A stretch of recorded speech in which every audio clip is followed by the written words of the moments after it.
Shalom, brothers and sisters. Grace, mercy, and peace be unto you. From Yahuwah, it's our Father, and Yahusha. He is the Mashayah, the one that carries the burden of Yah, his voice, our high priest, soon coming King. Hear, O Yasharal, Yahuwah, who is our mighty one. He is one. There is no other mighty one, brothers and sisters, than Yahuwah. And Yahusha is his voice. This is Brother Dawood coming to you again with the question: are we to use ancient Abarya or modern Hebrew? This is part 4. I'm happy that we're returning to this. We need a break from all of the turmoil that is happening in the world today. This is my form of recreation. Look what I found in my archives back when I first began studying. Let me read this for you. The Old Hebrew and Greek alphabet. The Old Hebrew alphabet was adopted by the Greeks around the 12th century BC. You see, BC means before Christ. We're going to change it. Let's make it BM. The Old Hebrew alphabet was adopted by the Greeks around 12th century BM, before the Mashayah. 1,200 years before the Mashayah showed up, the Greeks had adopted the Hebrew alphabet. The first 5 letters of the Hebrew alphabet are Aleph, Bet, Gimel, Dalet, and Hey. They are not. That is not true. These names are words. They speak of the pictograph, the meaning of the pictures. These are not the letters. And Brother Dawood, if these are not the letters, then what are they? Abagadaha. These same letters were adopted by the Greeks, and they became, listen to the speech now, they became Alpha, Beta, Gamma, Delta, and Epsilon, meaning simply E.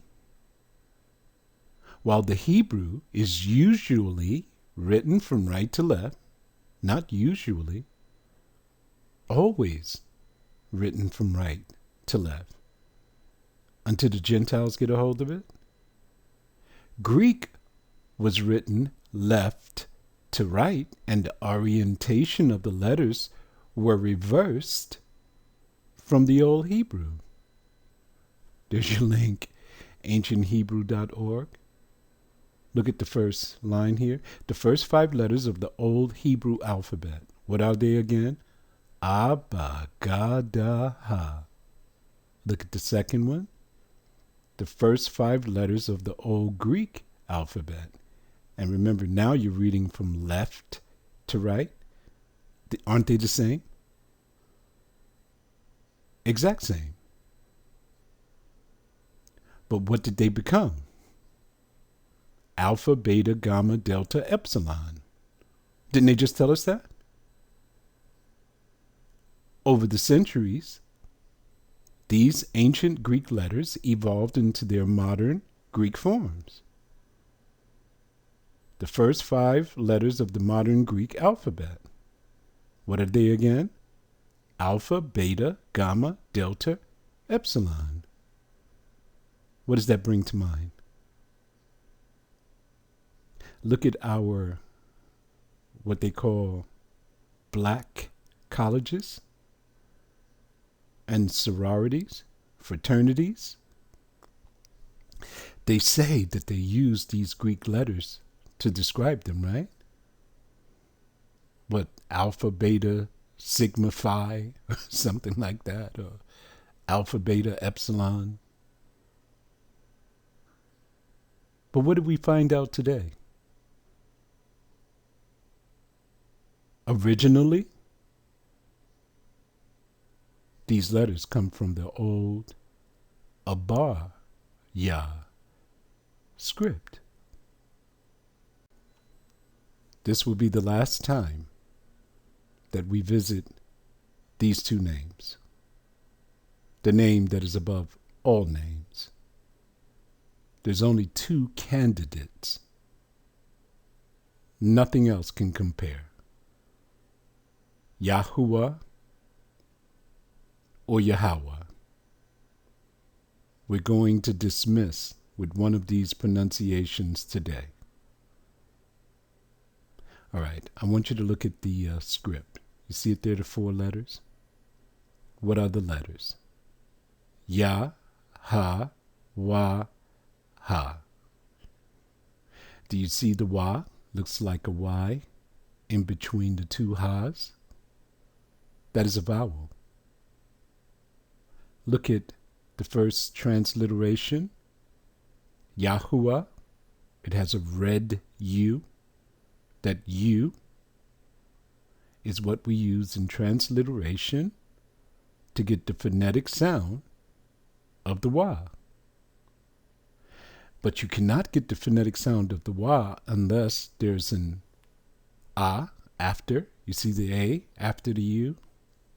Did you know that U and A put together makes the sound wa? Let me give you an example. Aqua. Agua. It's UA at the end. It gives you the wa sound. Okay. So now that we understand that a U and an A in English in transliteration can replicate the same sound that the wa makes. Now, look at the next transliteration. Ya, ha, wa. What do you see that's different?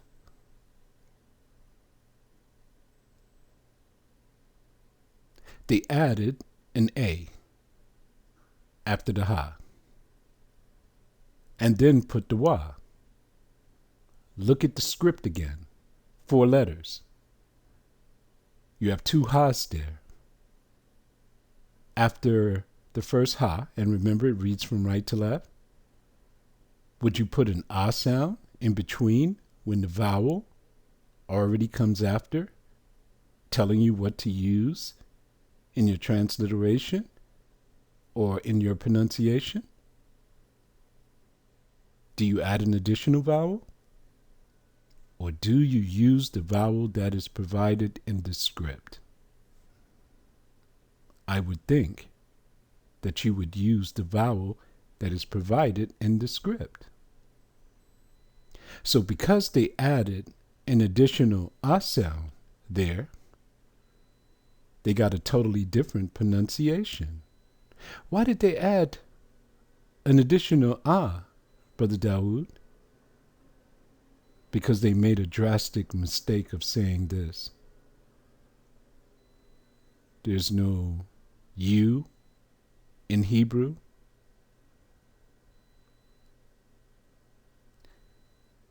We're speaking about those who are in kindergarten who could say something like that. Because basically when they say there's no U in Hebrew, what they're really saying is there's no U sound in Hebrew. So because of that, they added an ah sound after the ha. And in their minds, because they added an ah after the ha, they have escaped the u sound. Let's look at that. Here's the transliteration broken down into syllables. The first one, Yahuwah. The second, Yahweh. Now we're going into the phonetic spelling. What is the phonetic spelling? It's not the way that you would transcribe it on paper, but it's the way that you would spell it if you're teaching others how to pronounce it. Look at the first one. Yahuwah. Yahuwah. Just like the first one, 3 syllables. Brother Dawood, why do you have an oo there? The oo is to replicate the sound that the wa makes. Okay. I want you to pronounce these letters with me. And I want you to do it slow, like this. Wa. Do it. How did your lips form? Didn't you have to pucker up? Like you're going to give someone a kiss? Now I want you to pronounce this. Ooh. Did you have to pucker up? Like you're going to give someone a kiss? Now I want you to pronounce this letter. U. Didn't you have to pucker up? Like you're going to give someone a kiss? Why did all 3 of the phonetic letters that I gave you, why did you have to pucker up for all 3? Because they have a strong oo sound. Yahuwah. Now look at the second one. Yahweh. Yahweh. Isn't that how they pronounce it? Yahweh. Okay, look at the phonetics. How. Wa. How. Why is it so different? Because they added an extra vowel after the ha to try to escape the sound that the wa makes, because they said there is no u in Hebrew. And what they're really saying is there's no oo sound in Hebrew. But listen, you can't escape the oo sound. Even if you add an ah after the ha. Yahweh. Yahweh. Yahweh. A strong oo sound.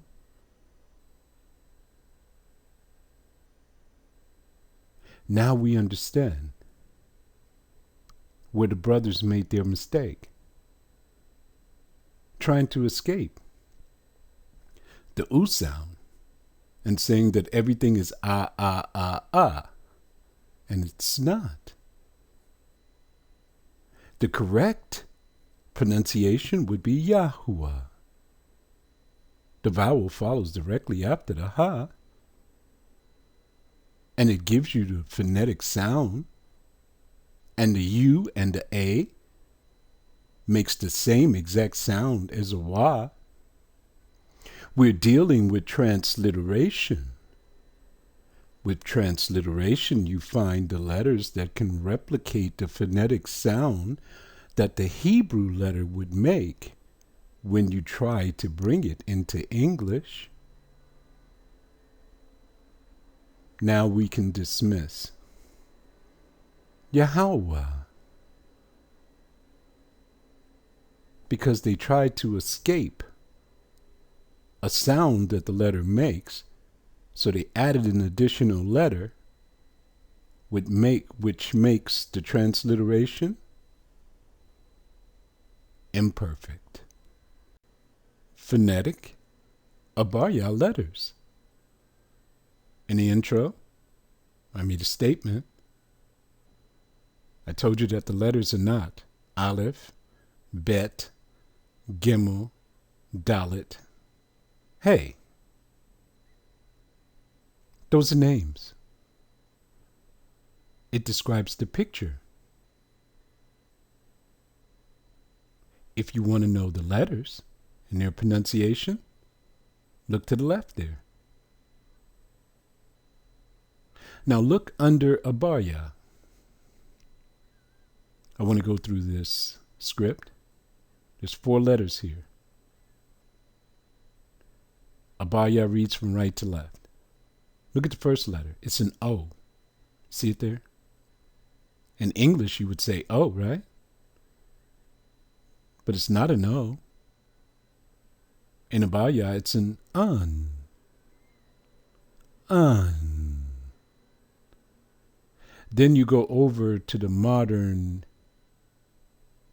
Hebrew, where the Jews, the Yiddish, and theirs is Ayin. Ayin. And then you go over to the Greeks, you'll find that the letter is Omicron. Omicron. What is the common factor in all 3 languages? All of them pronounce it not I. An, Ayan, Omicron. You got that so far? So we've aced the first letter. It's an A sound, not an I sound. Next is Ba. Then comes Ra. And after comes Ya. Ya is a vowel. Let's see. We have A, Wa, and Ya as vowels. In English, they say their vowels are A, E, I, O, U, sometimes Y, sometimes W. You got me? So we're still wrestling with whether or not to use the Ya full time as a vowel, or is it just sometimes used as a vowel? It's going to be a lot of work, a lot more time put in to find that out. But so far, this is where we're at. The first 3 letters are a bar. That is a name. Whose name? In English, they have Hebrew, and in the middle is Eber. It's the name of the patriarch. His name is not Eber. His name is Abar. And once we add the vowel at the end, because we're using Ya as a vowel, it's Abarya. What is the name of the patriarch that came from the land of Ur into Canaan? Abaraham. You'll see the same letter there? Yeah. Except for at the end it'll be a ha and a ma. Abaraham. Are you with me so far? So when you see in the book that it says that Abaraham was a Hebrew, here's the word that was used. Abarya. Go to the left. Here are the phonetic Abarya letters. All right. In order for us to get the phonetic sound, we have to add either a consonant after the vowel or a vowel after the consonant in order for you to understand how it's pronounced. You understand? But the true letter is just one letter. Look at A or E. In order for you to get the A sound, you have to add a consonant, right? So that you can have the phonetics of how this is pronounced.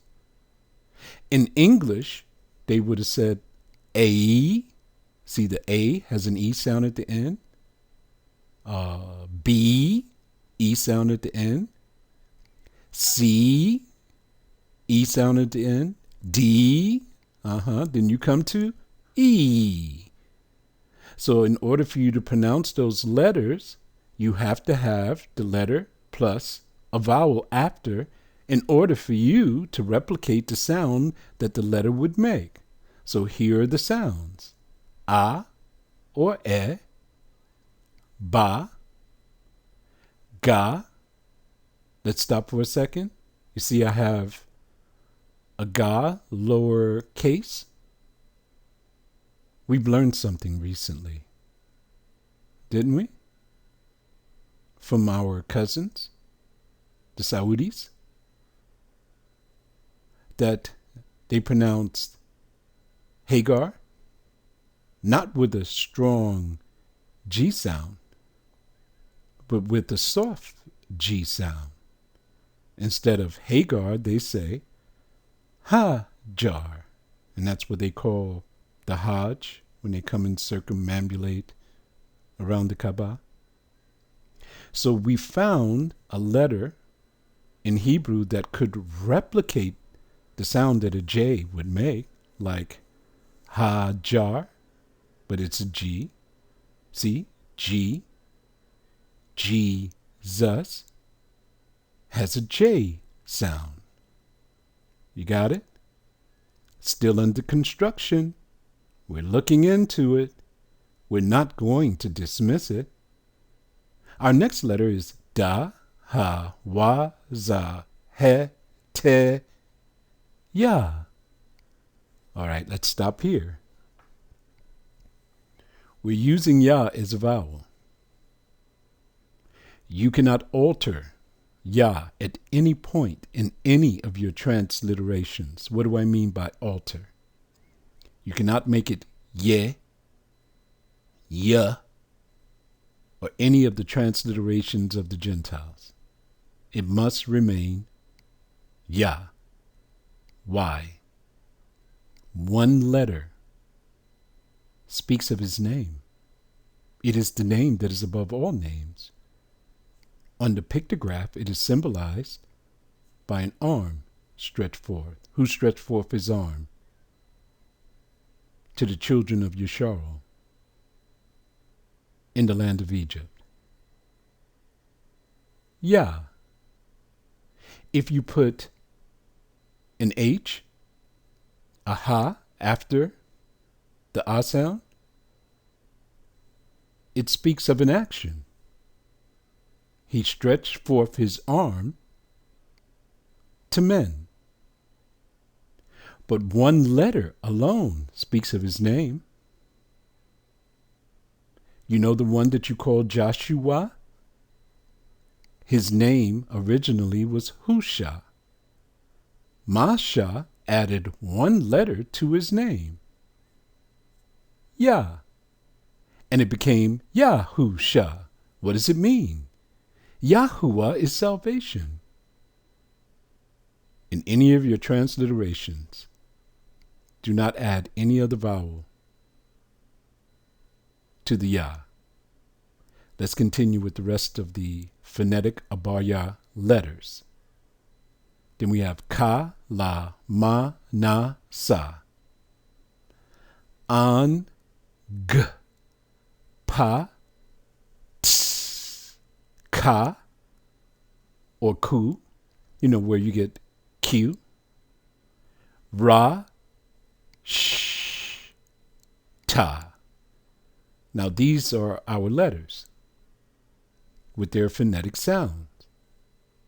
At any time, if a vowel, let's say we're going to use the na. If the vowel wa follows the na, It's no longer na, but it's become nu. Guttural pronunciations. What does that mean? Guttural pronunciations. You can feel them in your gut when you pronounce the word. Try this. Yaub. Did you feel your gut jump when you pronounce that word? What would the translator have given you for this name, Yaub?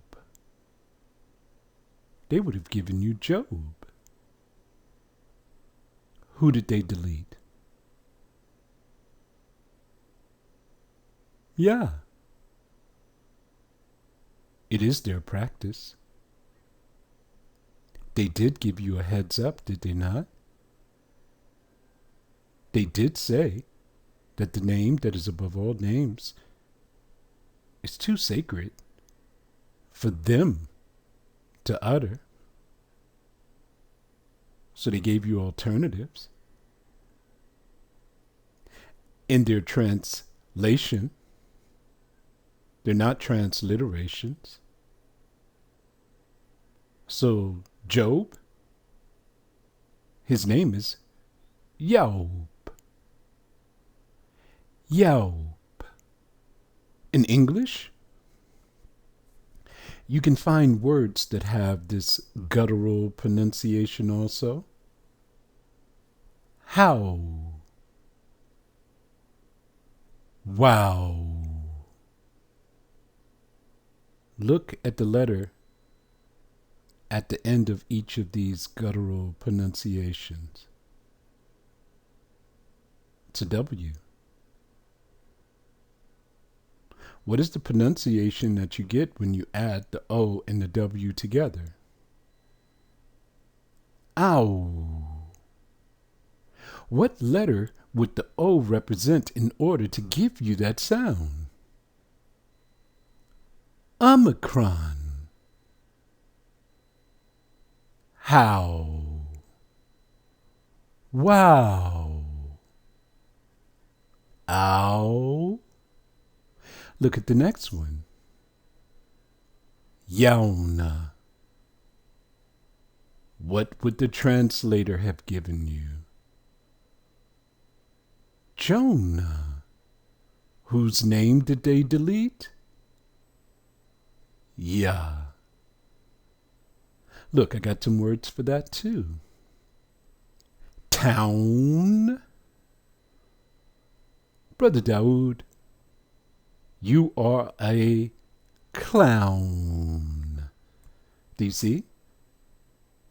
They're using the Omicron and the W, which gives you the pronunciation. Ow. Say it with me again. Ow. So as you see, the W makes a ooh sound. And if you don't believe it, look. Hebrew. Hebrew. What sound did the W make at the end? Ooh. Now look at the transliteration of how the brothers speak this name. Yahweh. Yahweh. They're trying to escape the oo sound, and that made their transliteration of the name that is above all names imperfect. This is why we won't use this name. Check it yourself. Go through it. I make these videos so you can sit at home and pronounce these letters yourself. You can do it. Here's the difference between us and everyone else in the world. If we find out that we have something wrong, we can change it. But others,